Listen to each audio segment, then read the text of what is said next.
అభ్యర్థుల ప్రకటనతో వైఎస్ఆర్సీపీ ఫుల్ జోష్లో ఉన్నారు. ఎన్నికల ప్రచార వ్యూహాలకు పదులు పెడుతున్నారు. చరిత్రలో ఎన్నడూ లేని విధంగా సామాజిక న్యాయంతో సీఎం జగన్ అభ్యర్థులను ఎంపిక చేశారని, తమ విజయాన్ని ఎవరూ అడ్డుకోలేరని ఆత్మవిశ్వాసంతో చెబుతున్నారు. లోక్సభ అసెంబ్లీ ఎన్నికలకు ఒకేసారి అభ్యర్థుల ప్రకటనతో సీఎం జగన్ రికార్డ్ సృష్టించారు. అధికారికంగా తమ పేర్లు ఖరారు కావడంతో ఇక ఎన్నికల్లో గెలుపు కోసం రంగంలోకి దిగుతున్నారు అభ్యర్థులు. ప్రచార వ్యూహాలను సిద్ధం చేసుకుంటున్నారు.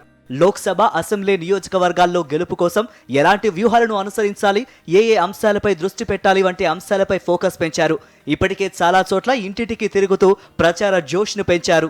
సామాజిక న్యాయం వైఎస్ఆర్సీపీలో మాత్రమే సాధ్యమైందని, సీఎం జగన్మోహన్ రెడ్డి చేపట్టిన ప్రజా సంక్షేమ పథకాలే తమకు శ్రీరామ రక్ష అని అభ్యర్థులు చెబుతున్నారు.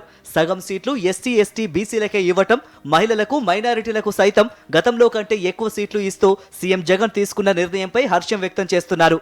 ఏ పార్టీ చేయని విధంగా చరిత్రలో ఎన్నడూ లేని రీతిలో 81 సీట్లలో మార్పులు చేస్తూ సీఎం జగన్ తీసుకున్న నిర్ణయం ప్రజల్లో తమపై ఉన్న అభిమానాన్ని నిరూపిస్తోందని చెబుతూ ప్రచారంలో దూసుకెళ్తున్నారు అభ్యర్థులు. వైఎస్ జగన్ సంక్షేమాభివృద్ధి పథకాలే అండగా ఆముదాల వలసలో భారీ విజయం సాధిస్తామంటున్నారు తమ్మినేని సీతారాం. చరిత్రలో ఎన్నడూ లేని విధంగా సామాజిక న్యాయానికి పెద్దపీట వేస్తూ తీసుకున్న నిర్ణయంపై ఆయన హర్షం వ్యక్తం చేశారు. మెజారిటీతో సీట్లు వాళ్ళు 50% మించి ఈనాడు మనకి ఇచ్చారంటే అది బీసీలు ఖచ్చితంగా వాళ్ళ హృదయాల్లో గుర్తుంచుకుంటున్నారు. ఇది ఖచ్చితమైనటువంటి ప్రజా తీర్పు. ఈ ప్రజా తీర్పుకి తిరుగులేదు. ఇది ఒక సామాజిక విప్లవం మన ముందు నడుస్తోంది.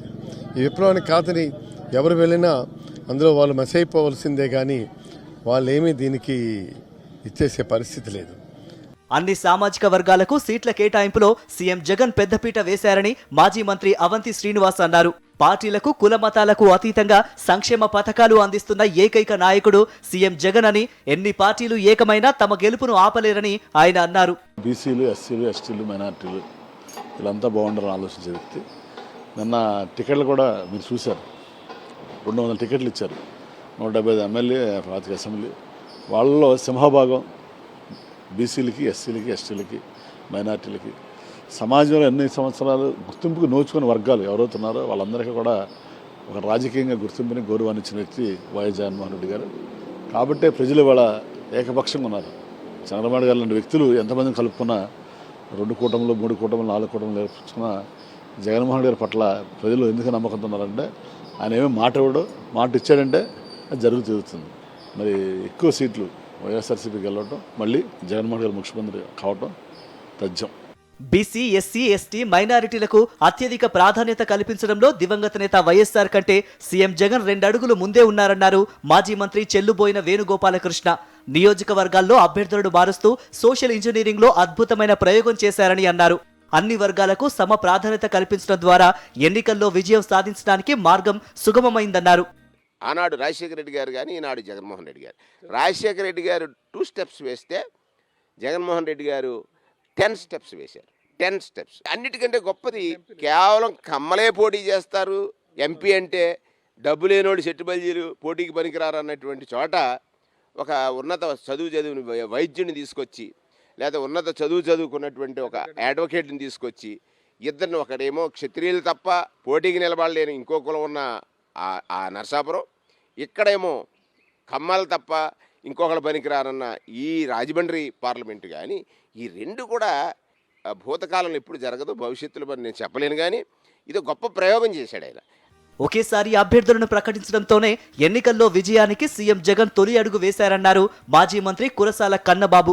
జగన్ను ఓడించాలని చంద్రబాబు ఆపసోపాలు పడుతూ అందరినీ కలుపుకుంటున్నాడని ఆయన విమర్శించారు. ఇప్పుడు ఒక వ్యక్తి మీదకి 10 మంది కలిసి కట్టుకు వస్తారంటే అర్థం ఏంటి? ఆ వ్యక్తి బలవంతుడనే కదా. మరి మా నాయకుడు జగన్మోహన్ రెడ్డి గారి మీద ఇన్ని పార్టీలు కలిసి కట్టుకు వస్తున్నాయంటే బలవంతుడనే కదా. వాళ్ళు అనుకుంటున్నారు ఆయన జగన్ గారు ఒక్కరినే చూస్తున్నారు, కానీ కీన్గా చూస్తే ఆయన వెనకాల కొన్ని కోట్లాది మంది కనిపిస్తారు. పేదల గుండె చప్పుడు వినగలిగిన నాయకుడిగా ఇవాళ ఈ దేశంలోనే అత్యుత్తమ సంక్షేమ రాజ్యాన్ని స్థాపించింది ఆయనే. కాదని మనం చెప్పండి ఎవరన్నా. అయినా అది కాకుండా ఇప్పుడు ఒక ఎంప్లాయీకి ఎలాగా ఇతర ఎంప్లాయీస్కి హక్కు ఉంటుందో వాళ్ళ స్వేచ్ఛ ఉంటుంది. ఒక పార్టీని ఎన్నుకునే స్వేచ్ఛ, ఒక వ్యక్తికి ఓటేసే స్వేచ్ఛ వాళ్ళకు ఉంటుంది. దాన్ని ఎవడో హరించలేడు. కానీ బయట ప్రచారం ఏంటి? ఇవాళ నుంచి వాలంటీర్లు బయట తిరగడానికి లేదన్నది ప్రచారం చేస్తున్నారు. ఎన్నికల విధుల్లో ఉండకపోవచ్చు కానీ వాలంటీర్లు అనే వాళ్ళకి అన్ని రకాల హక్కులు ఉంటాయి. సీఎం జగన్ వెనక కోట్ల మంది ఉన్నారన్న విషయం చంద్రబాబు మర్చిపోతున్నాడని విశ్లేషించారు కన్నబాబు. సంక్షేమ పథకాలే ప్రధాన అస్త్రాలుగా చేసుకుని వైఎస్ఆర్సీపీ ప్రచారం సాగుతోంది. 1-2 రోజుల్లో ప్రచారం ఉధృతిని పెంచి కొత్త పుంతలు తొక్కిస్తామని అంటున్నారు వైఎస్ఆర్సీపీ నేతలు.